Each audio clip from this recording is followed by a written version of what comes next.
Well, a very good morning indeed on the, what day is it, Annie? It's the 7th of February 2024. I think it is anyway. It could be the 6th. It's a Wednesday and I'm going to Aberfeldy. And the problem with going to Aberfeldy on the bread run is that car passing coming from the north, approaching at reasonable speed actually. Yes, that's the way everyone should drive, that sort of speed. That's the way I do it. Well, not always.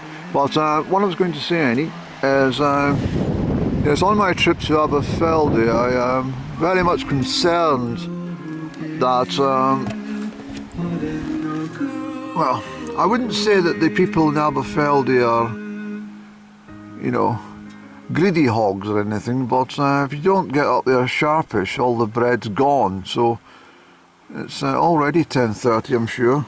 No, it's 10:45, Andy, so you better get your socks up and get a damn move on. But isn't it glorious here? I just pulled in. I couldn't resist a photograph. I've had photographs from here before, but I don't know. It's just so beautiful. So we've not got the snow. The snow's further west and south there, but we will get it. I said the 12th of February for a fortnight, but it won't lie the same being February, but we will get it, that's for sure. But I'm going north, and what I did today, I'm carrying out an experiment. The last time I was up here, I was dressed more like I was dressed for the, you know, cleaning out the coal bunker or something. And of course everybody was most welcoming and cheerful, so I've got myself all dressed up rather smartly today, and the purpose of that is a little experiment to see if it's a trend with these shop assistants that they don't like speaking to somebody who's looking rather smart. Let me just show you what I mean. Let's get a wander over here, Annie. Let me edit this bit.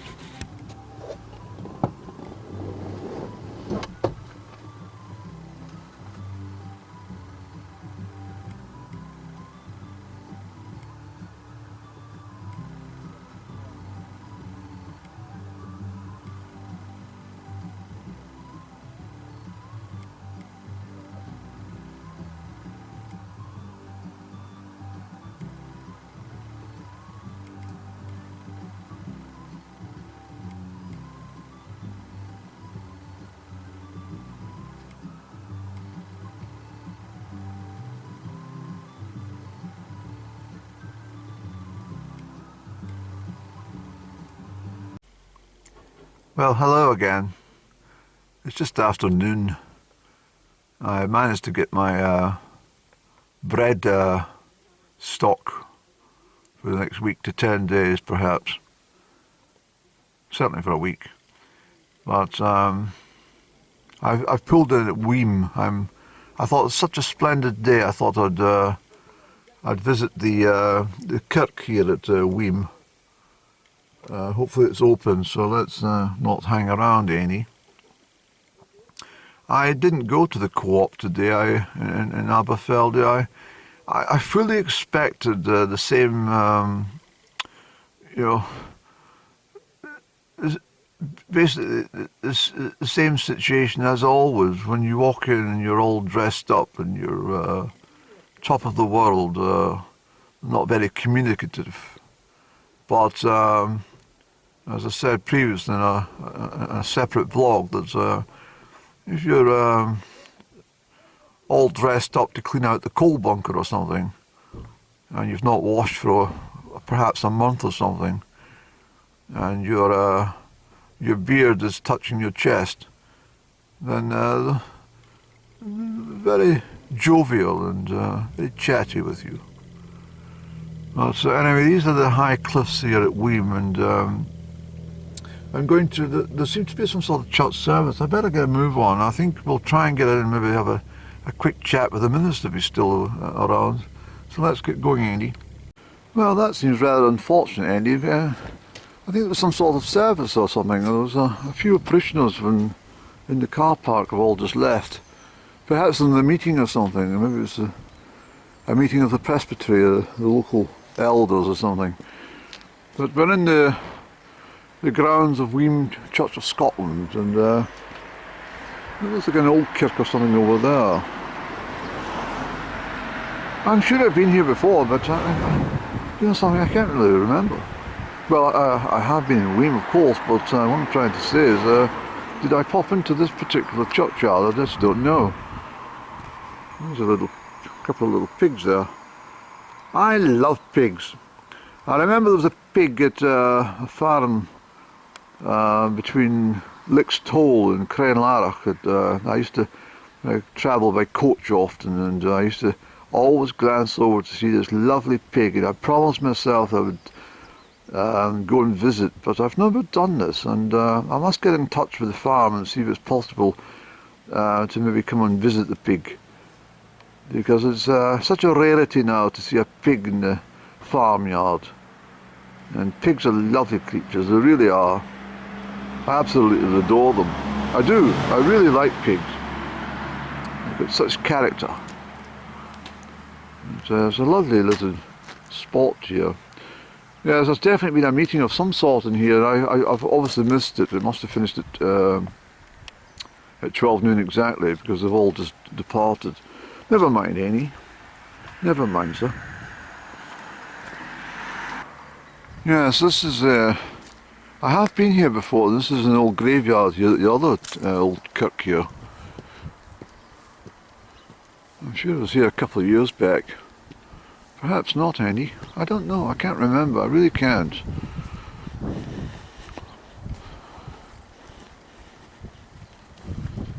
Oh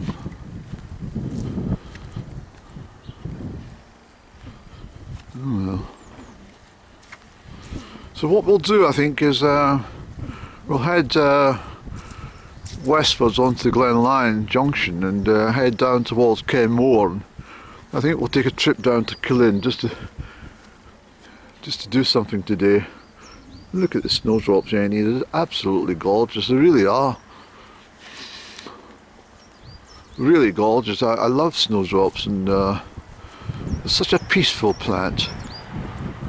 They're really dainty and really peaceful.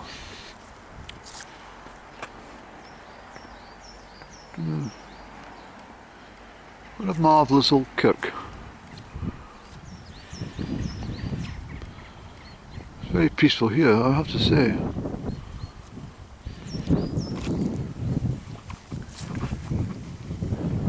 Hi, Bubba. Hello, sir. Hello. I'm very pleased you came back to see us. It's been a whole year.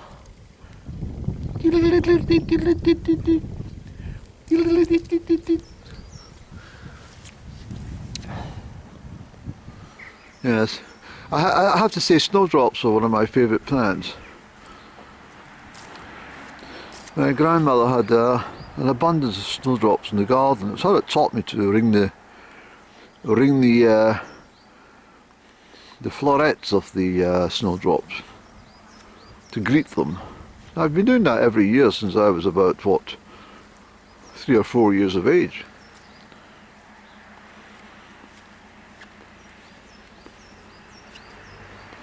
So there we are. That's a lovely shot, isn't it? The two churches, the churchyard and the Church of Scotland building. But I've obviously missed it. I would have liked to have been in there, to be honest. Had a bit of chat with the parishioners and stuff, but not to worry. Yes, I've definitely been here before.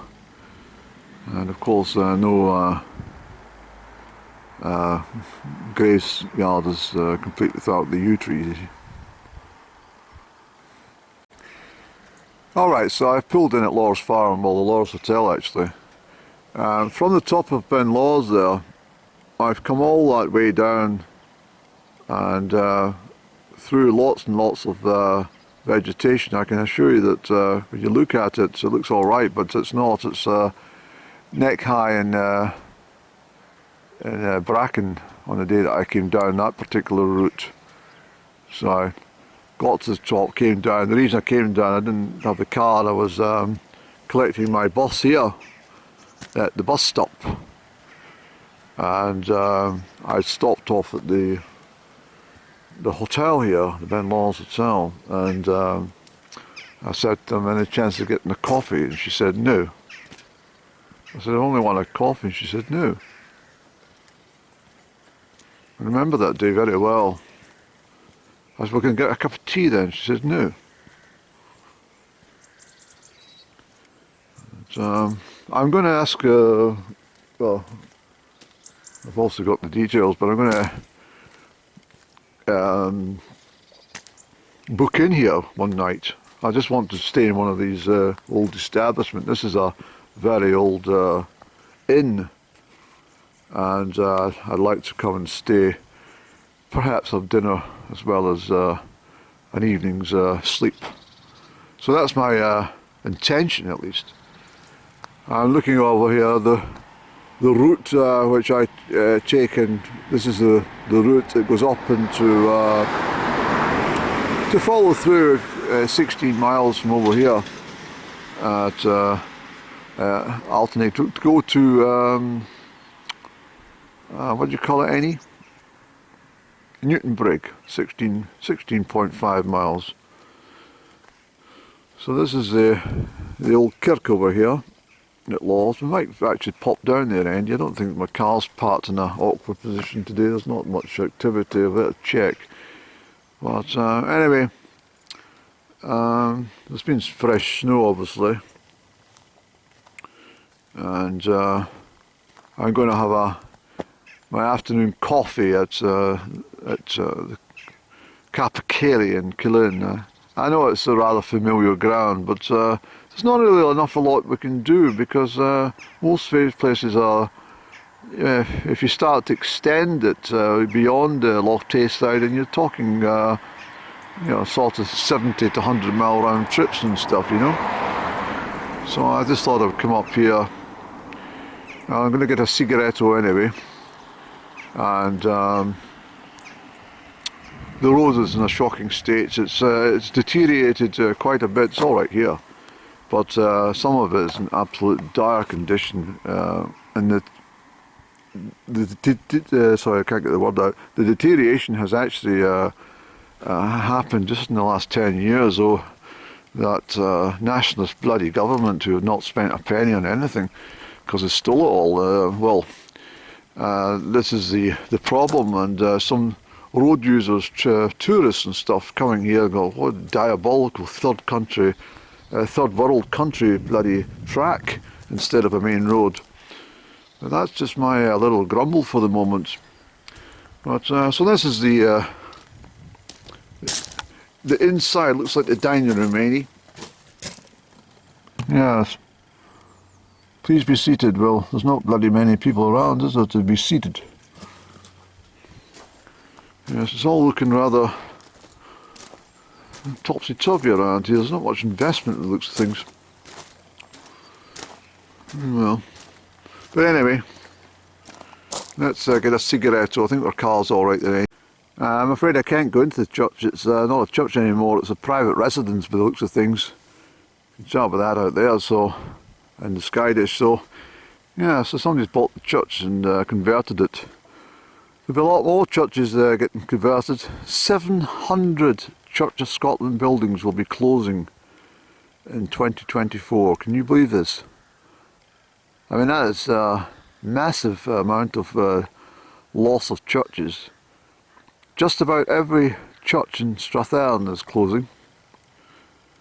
Amalree's been saved from the chop because of the perseverance of the minister from Dunkeld Cathedral.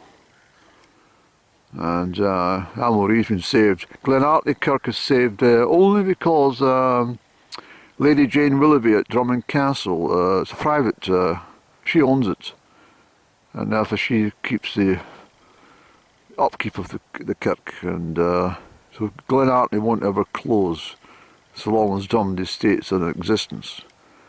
But the Denyra Kirk at St Fillan's no, Dundurn Parish Kirk is going to close, and most of the churches in Crieff, Monee Kirk is closing once insurance runs out, and I think Merity is also threatened. Fowles West are possibly too. It's very sad actually, and I don't understand why people have got no faith left.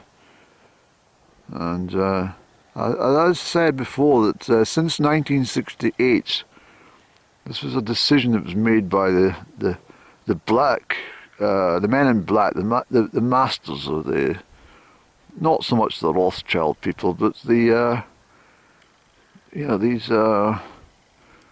wicked masters decided that they don't want Christianity, and they have done everything in their powers to eliminate it. Whether that be through, it was 1968 was the abolishment of homosexuality in the United Kingdom, for example, and the 1970s was full of Hollywood horror movies and satanic type music and movies. This is all to get the mind swayed away from the influence of God, Lord Jesus Christ, and the Holy Spirit and the angels. So what's happened is people have had their brains completely wiped, and are much more likely to be involved in the satanic arts and all things black. When I say black, I mean all things evil. And it is a ridiculous situation to find that in a place like Scotland, with almost 1,000 years or more of Christianity, certainly for since the day of Columba, in this, the 6th and 7th century, that we now find ourselves almost without any places of worship. It's incredible, absolutely incredible. No places to have a funeral or a wedding or a baptism. It's very sad. I find it quite appalling. Most people spend 1 hour of their life going to the kirk. I think I've mentioned this before. And an hour from all the hours that God gives us in a week, it's nothing. And you don't have to part with loads of money in the collection plate. You can chuck in a couple of bob if you want. It's not the point. It's very sad. And the thing that gets me is the church has helped so many people throughout the world, and they've bankrupted themselves. Quite simply, they just do not have the funds to keep everything the church is running and hot, and heating and repairs and paying ministers. They've completely exhausted funds, and so therefore they're selling off everything. And this is the result of churches which are sold off. They become private residences. Good luck to them.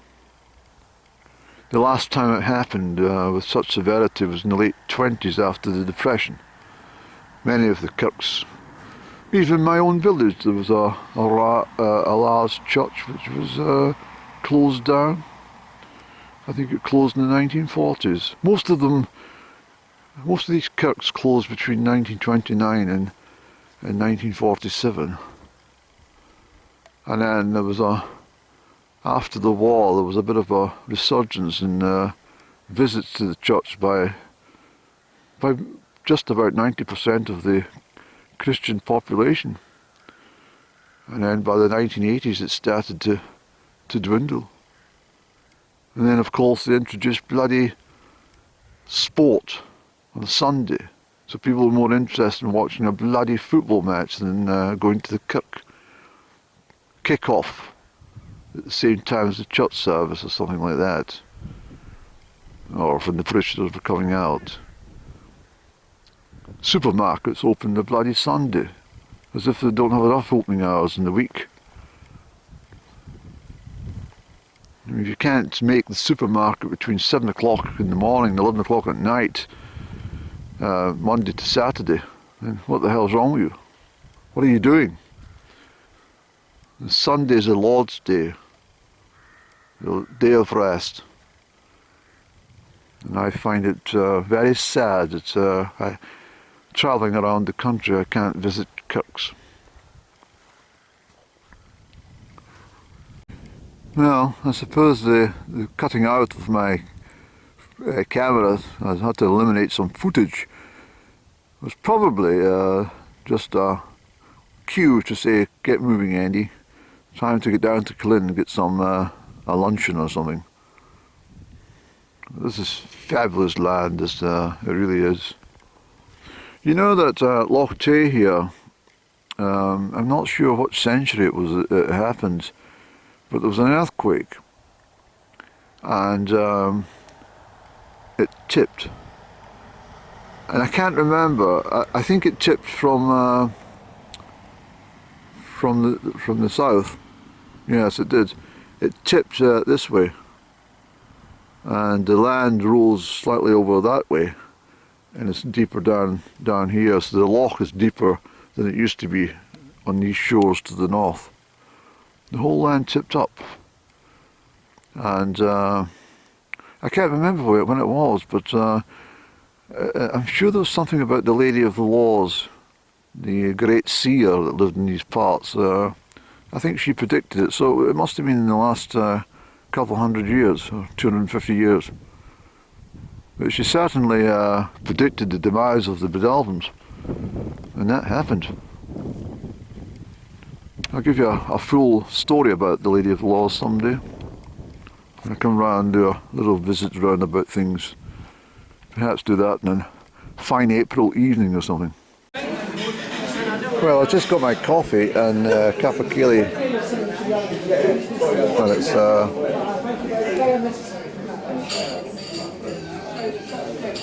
10 minutes to 2 Annie, just as we arranged ourselves to sit down for a cafeteria, no, coffee. So I've opted for chips with my coffee. They're absolutely delicious, I'll tell you that. Really nice. I didn't get into use my camera at the Watermill Cafe today. I stopped off there for coffee, which was badly needed.